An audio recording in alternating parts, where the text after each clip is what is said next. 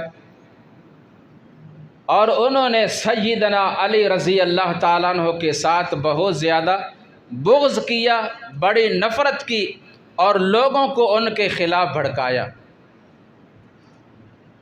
اور ان کا نعرہ یہ تھا ان الحکم الا للہ، حکومت تو اللہ کی ہے، حاکم اللہ ہے، علی نے انسانوں کو منصف اور حاکم مقرر کیا تو ہم اس کو تسلیم نہیں کرتے۔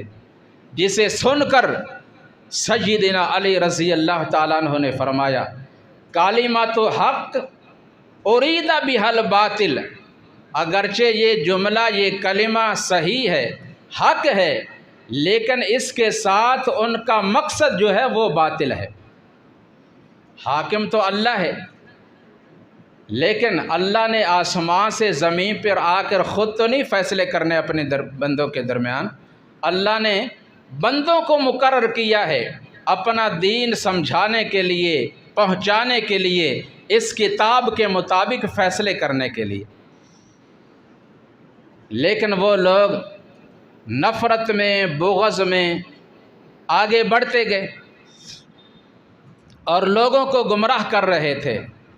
مجبور ہو کر سیدنا علی رضی اللہ تعالیٰ عنہ کو ان کے ساتھ بھی ایک جنگ کرنا پڑے جو کہ جنگ نہروان کے نام سے مشہور ہے، جس میں خوارج کے تقریباً ہزاروں لوگ قتل ہوئے، 2000 کے قریب وہ لوگ قتل ہوئے، لیکن اپنے بات سے باز نہ آئے، اور بالآخر ان کے 3 آدمی ایک دفعہ مکہ کے اندر بیت اللہ میں بیٹھتے ہیں اور پروگرام بناتے ہیں۔ کیا کہتے ہیں کہ ہم ان 3 لوگوں کو نا قتل کر دیتے ہیں تو امن قائم ہو جائے گا، امیر معاویہ، عمر ابن عاص اور علی مرتضیٰ رضی اللہ تعالی عنہ۔ علی رضی اللہ تعالیٰ عنہ کو شہید کرنے کی ذمہ داری لی عبد الرحمن ابن ملجم نے، اور اس کو وہ بڑا بہترین اور عظیم عمل سمجھ رہے تھے۔ کہہ رہے تھے اس وقت لوگ پریشانی کا شکار ہیں، لڑائیاں ہو رہی ہیں، جھگڑے ہو رہے ہیں، قتل و غارت ہو رہی ہے، جب یہ تینوں لوگ قتل ہو جائیں گے نا تو امن و امان قائم ہو جائے گا۔ یہ ان کی سوچ، اور اس وقت خوف، بد امنی اور پریشانی بڑے عروج پہ جا رہی ہے۔ حالات کیسے ہیں؟ ہر بندہ، ہر فرد و بشر پریشانی ہے، مہنگائی مہنگائی مہنگائی، بجلی مہنگی، پٹرول مہنگا، چینی مہنگی، دیگر اشیاء خرید و فروخت سے باہر ہیں۔ کیا کریں؟ آمدن کم اور اخراجات بہت زیادہ، بچوں کو کھانا کھلائیں یا بل ادا کریں، یہی حال ہے نا، ہر بندہ پریشان ہے۔ اور وقت کے حکمرانوں نے عوام کو اس حال تک پہنچا دیا کہ ایسے حالات کبھی زندگی میں دیکھنے کو نہیں ملے، بدترین سے بدترین حالات ہوئے جا رہے ہیں، پریشانیاں بڑھتی جا رہی ہیں۔ اللہ ان حکمرانوں کو بھی ہدایت عطا فرمائے، لیکن مسلمانوں احتجاج بھی کریں ایک مناسب طریقے سے، آواز بھی اٹھائیں، ہم بھی اٹھاتے ہیں۔ ہم سب کی طرف سے حکمرانوں کو یہ مطالبہ ہے کہ یہ جو بجلی میں، پٹرول میں اضافہ کیا گیا ہے نا، یہ فیصلہ واپس لیا جائے۔ آپ کو منظور ہے؟ یہ مہنگائی ختم کی جائے، عوام کے لیے آسانیاں پیدا کی جائیں۔ دیکھو نا، بے روزگاری بڑھتی جا رہی ہے، اور فیکٹریوں کے مالک، ملوں کے مالک تنگ آ کر بند کر رہے ہیں، تو جب وہ ہزاروں کی تعداد میں ملازمین کو نکالیں گے، فارغ کریں گے، تو وہ کدھر جائیں گے؟ بے روزگاری بھی بڑھ رہی ہے اور مہنگائی بھی بڑھ رہی ہے۔ اس لیے اللہ کے لیے سوچیں، نبی اکرم صلی اللہ علیہ وسلم کا فرمان سامنے رکھیں، کلکم مسئول وکلکم، تم میں سے ہر ایک مسئول ہے، ہر ایک نے حساب دینا ہے، ہر ایک سے جو بھی اس کے ماتحت ہے اس کے بارے میں سوال ہوگا۔ تو خلفائے راشدین، ان کے دلوں میں اللہ کا خوف تھا اور احساس تھا اس بات کا، اس لیے وہ کہا کرتے تھے کہ ہمیں اس بات کا ڈر ہے کہ کہیں ہمارے اقتدار کے دوران فرات کے کنارہ پہ اگر ایک کتا بھی بھوکا اور پیاسا مر گیا تو اس کا سوال ہم سے ہوگا۔ انہیں تو کتوں کا بھی فکر تھا جو ایک جانور ہیں، لیکن ادھر تو پھر انسان خود کشی کرنے پہ مجبور ہیں کہ نہیں، اور ہو رہی ہیں۔ تو سیدنا علی رضی اللہ تعالیٰ عنہ، امیر معاویہ اور عمر ابن عاص رضی اللہ تعالیٰ عنہ مجمعین، ان تینوں کو شہید کرنے کا دن اور وقت مقرر کیا گیا، لیکن وہ سچے مسلمان تھے، اصحاب رسول تھے، لیکن ان تینوں کو اس بات کا علم نہیں تھا کہ ہمارے متعلق کیا پروگرام ہو رہے ہیں۔ سب کچھ جاننے والا عالم الغیب کون؟ اللہ۔ دوسرے دونوں اپنی اپنی مہم میں ناکام ہوئے، اور عبد الرحمن ابن ملجم کوفہ میں پہنچا، اس وقت دارالحکومت کوفہ میں تھا،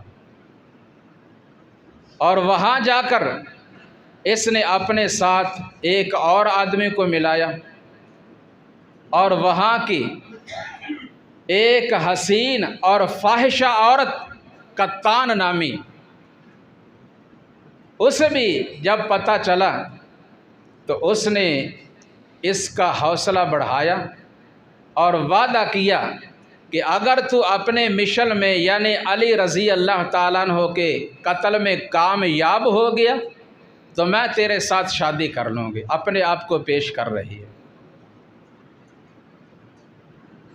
اللہ اکبر۔ تو وہ دو آدمی تلواریں لے کر مسجد کے دروازہ کے پیچھے چھپ جاتے ہیں، اور ادھر امیر المؤمنین خلیفۃ المسلمین سیدنا علی مرتضیٰ شیر خدا رضی اللہ تعالیٰ عنہ اپنے گھر سے نکلے، اللہ کے گھر کی طرف آ رہے ہیں۔ اللہ کی بارگاہ میں اپنا سر جھکانے کے لیے، نماز ادا کرنے کے لیے کون آ رہے ہیں؟ علی۔ کس کام کے لیے؟ نماز کے لیے۔ اور یہاں علی کے ماننے والے کوئی ضرورت نہیں نہ نماز کی، نہ روزے کی، نہ تلاوت کی، بس علی علی ویسے ہی کر لو، یہی کافی ہے۔ کوئی ڈھول پہ دھمال ڈالتے ہوئے علی علی کر رہا ہے، کوئی دھواں لگا کر، چمٹا بجا کر، تالیاں بجا کر علی علی کر رہا ہے، کوئی قوالی کر کے، تالیاں بجا کر، ڈھولکی بجا کر، باجے بجا کر علی علی کر رہے ہیں۔ کیا یہ کام علی، حسن اور حسین نے زندگی میں کیے؟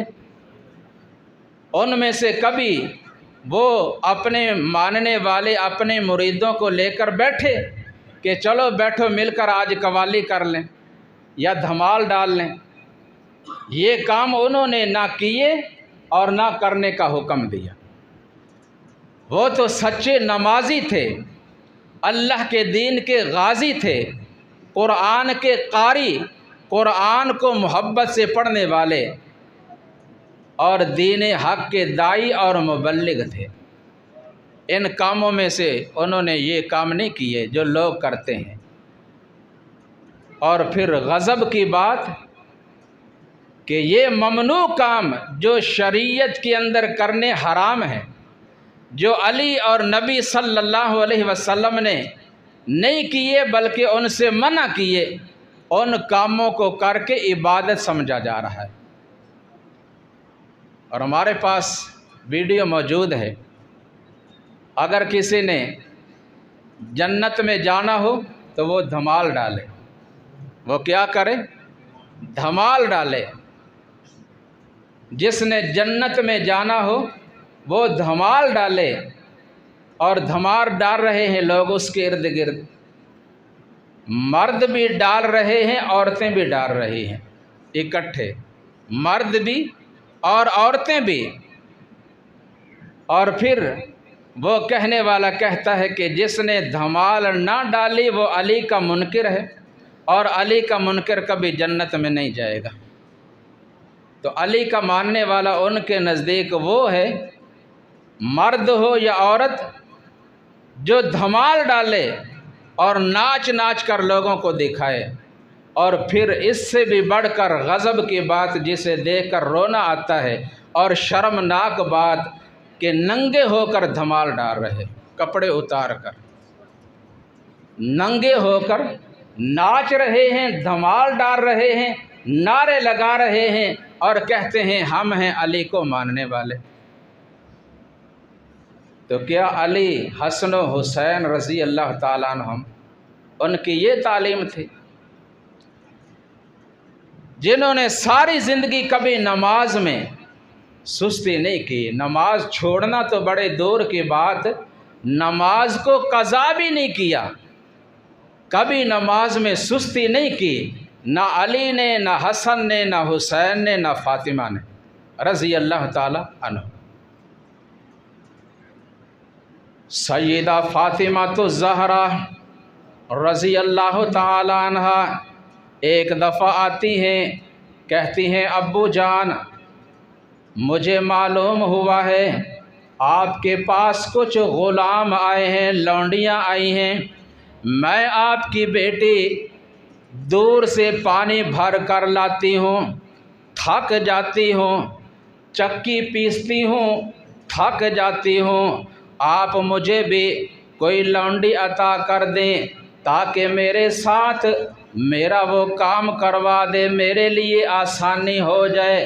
آپ صلی اللہ علیہ وسلم نے فرمایا بیٹی فاطمہ گھر پہنچو، میں آ کر آپ کو بتاؤں گا۔ آپ صلی اللہ علیہ وسلم فارغ ہو کر ان کے پاس یعنی اپنی بیٹی فاطمہ الزہرا رضی اللہ تعالی عنہا کے پاس پہنچے اور فرمایا بیٹی فاطمہ کیا میں تجھے ایک ایسا عمل نہ بتاؤں کہ اگر وہ تو کر لے اللہ بھی راضی ہو جائے، گناہ بھی معاف ہو جائیں، نیکیاں بھی لکھی جائیں اور تھکاوٹ بھی ختم ہو جائے۔ آپ نے تعلیم دی کہ ہر فرض نماز کے بعد یہ پڑھا کریں سبحان اللہ 33 بار، الحمدللہ 33 بار، اللہ اکبر 34 بار۔ آپ صلی اللہ علیہ وسلم نے اپنے گھرانے کے لوگوں کو یہ اعمال بتائے اور انہوں نے اسی پہ ساری زندگی عمل کیا۔ سیدنا حسن رضی اللہ تعالیٰ عنہ آپ صلی اللہ علیہ وسلم کا نواسا، یہ حدیث انہوں نے بیان کی کہ مجھے میرے نانا اللہ کے پیغمبر صلی اللہ علیہ وسلم نے نماز وتر کے اندر پڑھنے کے لیے یہ دعائے قنوت سکھائی۔ وتر کی آخری رکعت میں رکوع سے پہلے یہ پڑھنا اللہم اہدنی فیمن ہدیت وعافنی فیمن عافیت وتولنی فیمن تولیت۔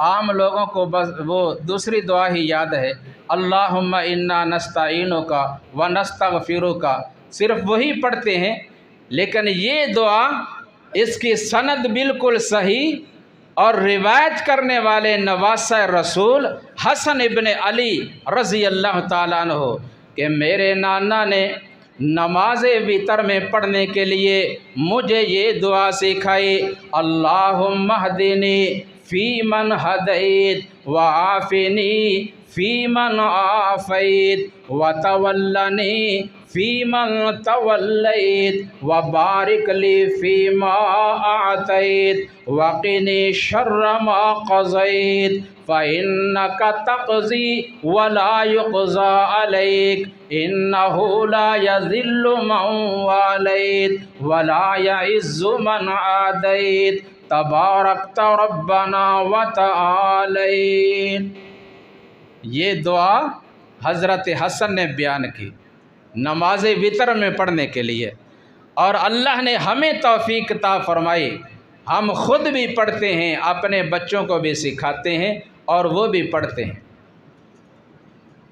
تو حضرت علی سب کہو رضی اللہ تعالیٰ عنہ نماز فجر ادا کرنے کے لیے ماہ رمضان کی 17 تاریخ کو کوفہ کی جامع مسجد میں تشریف لا رہے ہیں، اور دروازہ کے پیچھے چھپے ہوئے دشمن جب حضرت علی قریب آئے، انہوں نے دروازے کے پیچھے سے نکل کر اچانک حملہ کر دیا، تلوار کے وار کر دیے۔ تلوار لگنے سے سیدنا علی رضی اللہ تعالیٰ عنہ ان کے سر میں تلوار لگی، زخمی ہو کر زمین پہ گرے، بے ہوش ہو گئے، اٹھا کر گھر لے جایا گیا، اور کافی دیر گزر جانے کے بعد جب ہوش میں آئے تو فرمانے لگے میرے اوپر حملہ کرنے والا میرا دشمن، اس کا کیا بنا؟ بتایا گیا اسے گرفتار کر لیا گیا ہے، آپ نے حکم دیا کہ اس کو اپنے پاس رکھو، کھانا بند نہیں کرنا، پانی بند نہیں کرنا، اسے کھانا کھلاؤ، پانی پلاؤ، اگر اللہ نے مجھے شفا دے دی، میں بچ گیا، میں خود اپنے بارے میں فیصلہ کر لوں گا کہ اس کو سزا دینی ہے یا معاف کرنا ہے، لیکن اگر میں نہ بچ سکا تو جس طرح مجھ پہ اس نے حملہ کیا ہے اسی طرح اسی تلوار کے ساتھ اس کا کام تمام کر دینا۔ حضرت علی کی وصیت کتنی اچھی کہ اپنے حملہ آور پر، اپنے دشمن پر بھی ظلم اور زیادتی نہیں کرنے، اسے کھانا کھلاؤ، پانی پلاؤ۔ اور آج مخالفین کے ساتھ کتنا برا سے برا سلوک کیا جاتا، معاف کرنے کے لیے کوئی تیار ہی نہیں۔ بہرحال جب حضرت علی رضی اللہ تعالیٰ عنہ دیکھتے ہیں کہ بچنا مشکل ہو گیا ہے، اب ان قریب میں اس دنیا فانی سے جانے والا ہوں، اپنے تمام 14 بیٹوں کو اور 16 بیٹیاں تھیں ان کو بلایا، وصیت کی۔ کیا وصیت؟ بتقوی اللہ، اللہ سے ڈرتے رہنا، اللہ سے ڈرتے رہنا، اللہ کی عبادت کرتے رہنا، نماز میں سستی نہ کرنا اور لوگوں کو معاف کرنا، اور پھر آخر میں اپنے بڑے بیٹے سیدنا حسن رضی اللہ تعالیٰ عنہ کو بلایا اور فرمایا، بیٹے حسن، میرے دنیا سے چلے جانے کے بعد مزید معاویہ ابن سفیان رضی اللہ تعالیٰ عنہ کے ساتھ جنگ اور لڑائی طویل عرصہ تک نہ کرنا، بلکہ ان کے ساتھ صلح کر لینا، کیونکہ مجھے اندازہ ہو گیا ہے ہمارے چاہنے والے، ہمارے ماننے والے ہمارے حق میں کہاں تک مخلص ہیں اور کہاں تک سچے ہیں۔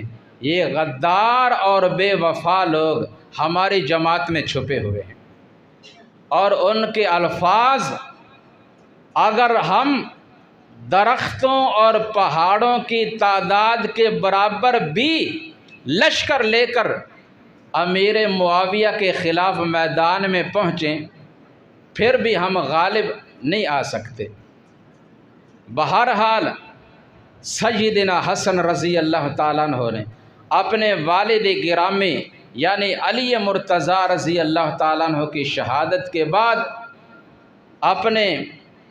اپنی جماعت کے لوگوں سے بیعت لی، لیکن اس شرط پر کہ جس کے ساتھ میں لڑوں گا اس کے ساتھ تم بھی لڑو گے، اور جس کے ساتھ میں صلح کروں گا اس کے ساتھ تم بھی صلح کرو گے۔ اور پھر تھوڑے عرصہ کے بعد ہی حضرت امیر معاویہ کے ساتھ انہوں نے صلح کر لی، اور دونوں بھائیوں نے جو مشہور ہیں حسن اور حسین رضی اللہ تعالی عنہما، انہوں نے امیر معاویہ کے ہاتھ پہ بیعت کر لی۔ جب انہوں نے بیعت کر لی، دوسرے بھائیوں نے بھی کر لی، اور جو صحیح مسلمان تھے ان سب نے امیر معاویہ رضی اللہ تعالیٰ عنہ کے ہاتھ پر بیعت کر لی۔ اللہ سبحانہ و تعالی ہمیں اہل بیت کے ساتھ، تمام اصحاب کرام کے ساتھ سچی محبت کرنے کی اور ان کے نقش قدم پہ چلنے کی توفیق عطا فرمائے۔ سبحان ربک رب العزت عما یصفون وسلام علی المرسلین والحمد للہ۔